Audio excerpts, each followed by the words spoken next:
Hello dear students, कैसे आप सभी। आई होप बहुत अच्छे होंगे। चलिए 2.4 से क्वेश्चन नंबर 2 को सॉल्व करते हैं।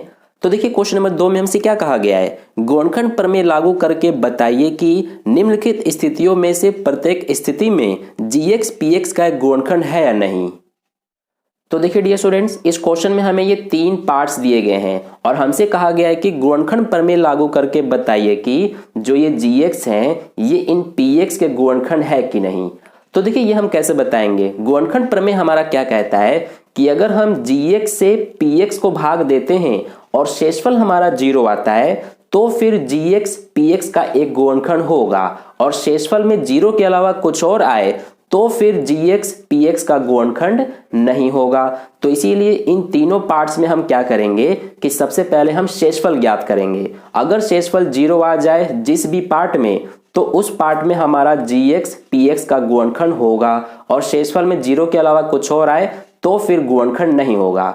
तो चलिए मैं आपको सबसे पहले पार्ट को करके दिखाता हूं, ज्यादा अच्छे से समझ में आएगा। तो देखिए पहले पार्ट में हमें ये px दिया हुआ है और ये हमें gx दिया हुआ है। तो सबसे पहले हम क्या करेंगे, शेषफल ज्ञात करने के लिए कि जो हमें ये gx दिया हुआ है x प्लस में 1, इसके बराबर में 0 रखे और x का मान ज्ञात करेंगे। तो x का मान ज्ञात करेंगे तो क्या आएगा, ये प्लस का 1 इधर जाके -1 हो जाएगा। तो यही हमारा x का मान -1 है। अब हम क्या करेंगे कि जो हमारा ये px है इसमें जहां जहां x है तो x की वैल्यू -1 रखेंगे और फिर सॉल्व करेंगे। जो आंसर आएगा वही हमारा शेषफल होगा। तो सबसे पहले p उतारेंगे, x है यहाँ पर, x का मान हमें क्या लेना है -1, बराबर में ये 2, फिर x का क्यूब, x की जगह पर -1 लिखेंगे और ये क्यूब, प्लस में क्या है x स्क्वायर यानी -1 का स्क्वायर, -2x माइनस का 2, x का मान -1 और ये माइनस का 1। अब सॉल्व करते हैं तो ये 2 का 2 लिखेंगे, -1 का क्यूब करेंगे तो क्या आएगा, ये हमारा -1 ही आएगा, क्योंकि देखिए -1 के क्यूब का मतलब है -1 गुणा -1 गुणा -1, 3 बार होगा। तो 1 एकम 1, 1 एकम 1 आ गया, minus minus plus, plus minus minus, तो -1 ही आंसर आएगा। प्लस में यहाँ -1 का स्क्वायर है तो -1 का स्क्वायर 1 होता है, क्योंकि देखिए मान लीजिए ये हमारा है -1 के स्क्वायर का मतलब क्या है कि -1 गुणा -1, तो ये हमारा 1 एकम 1 हो गया, माइनस माइनस प्लस हो गया, यानी प्लस का एक आंसर हो जाएगा।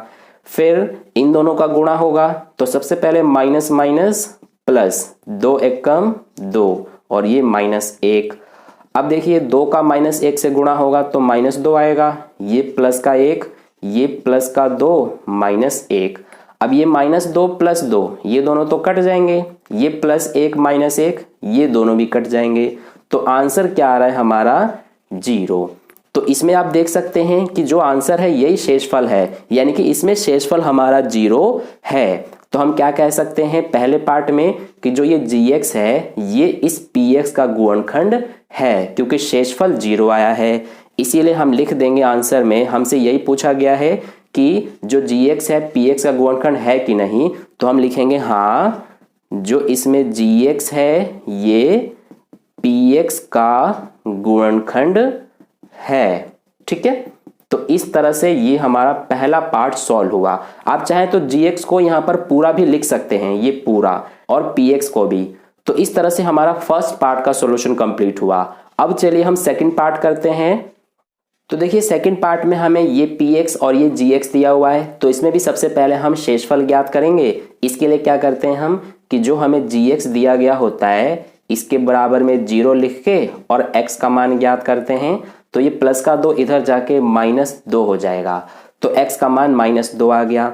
अब इस px में हम x की जगह -2 रखेंगे। तो सबसे पहले p उतारेंगे, x की जगह पे क्या लिखना है -2, फिर x का क्यूब यानी -2 का क्यूब हो जाएगा, ये प्लस में 3x स्क्वायर यानी -2 का स्क्वायर प्लस 3, फिर x यानी -2, फिर प्लस का 1। अब सॉल्व करते हैं तो -2 का क्यूब क्या होगा, सबसे पहले 2 का क्यूब करेंगे तो 8 हो जाएगा, फिर माइनस है तो माइनस आ जाएगा। ठीक है, तो -2 का क्यूब -8 हो गया, प्लस में 3 -2 का स्क्वायर करेंगे तो ये हो जाएगा 4। फिर इन दोनों का गुणा होगा तो प्लस माइनस माइनस, 3 दूना 6 और ये प्लस का 1। अब देखिए सॉल्व करते हैं। -8 तो एज इट इज लिखेंगे, प्लस का 3 और 4 का गुणा होगा तो 3 चौके 12 हो गया, -6 प्लस 1। अब देखिए यहां पर ये हमारा -8, ये -6, तो माइनस माइनस प्लस हो जाएगा, यानी 8 और 6 14, दोनों में बड़ा ये वाला है, इसके आगे माइनस है तो माइनस लगाएंगे। ये प्लस का 12 प्लस का 1 तो ये हो जाएगा प्लस का 13। तो देखिए -14 प्लस 13, ये माइनस में ये प्लस में, माइनस प्लस माइनस होता है, तो इसीलिए 14 में से 13 घटाएंगे तो 1 बचेगा। दोनों में बड़ा ये है, इसके आगे माइनस है तो माइनस लगाएंगे।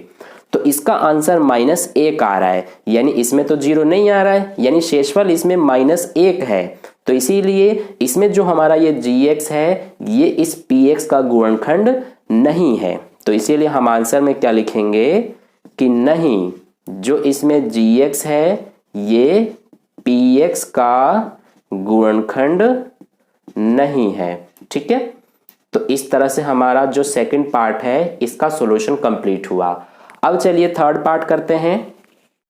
तो डियर स्टूडेंट, थर्ड पार्ट में हमें ये दिया गया है px और ये gx। तो सबसे पहले हम gx को लेंगे x - 3 और इसके बराबर 0 लिखेंगे और x का मान निकालेंगे तो -3 इधर जाके प्लस का 3 हो जाएगा।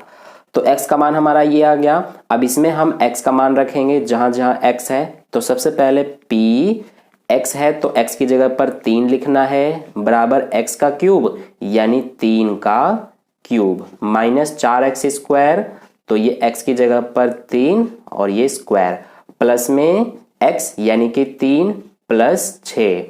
तो ये हो गया। अब इसको सॉल्व करते हैं। तो सबसे पहले 3 है, 3 का क्यूब कितना होता है 27, -4 और ये 3 का स्क्वायर करेंगे तो ये हो जाएगा 9, प्लस में 3 और 6 9।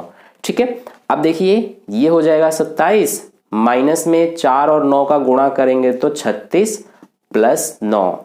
अब देखिए 27 भी प्लस में है, 9 भी प्लस में है, तो दोनों जुड़ेंगे तो ये हो जाएगा 36, माइनस में क्या है 36, तो 36 - 36 कितना बचेगा 0। तो इसमें हमारा आंसर 0 आ रहा है, यानी कि शेषफल इसमें 0 आ रहा है। तो हम क्या कह सकते हैं कि हाँ, जो ये gx है ये इस px का एक गुणनखंड है। तो यहाँ पर लिख देते हैं आंसर में कि हाँ, gx px का गुणनखंड है। ठीक है, तो इस तरह से हमारा जो थर्ड पार्ट है इसका सॉल्यूशन कंप्लीट हुआ। इसी के साथ हमारा क्वेश्चन नंबर 2 का सॉल्यूशन कंप्लीट होगा इस वीडियो में। आई होप आपको क्वेश्चन नंबर 2 अच्छे से समझ में आ गया है। अगर आपको वीडियो अच्छा लगा है तो वीडियो को लाइक कर देना, अपने दोस्तों के साथ भी शेयर कर देना, और चैनल पर नए आए हैं तो चैनल को सब्सक्राइब करके बगल में जो बेल आइकन आता है उस पर ऑल नोटिफिकेशन वाले पे क्लिक कर लेना, ताकि नेक्स्ट वीडियो जैसी अपलोड की जाए उसका नोटिफिकेशन सबसे पहले आपको मिल जाए। मिलते हैं फिर नेक्स्ट क्वेश्चन के लिए नेक्स्ट वीडियो में। धन्यवाद।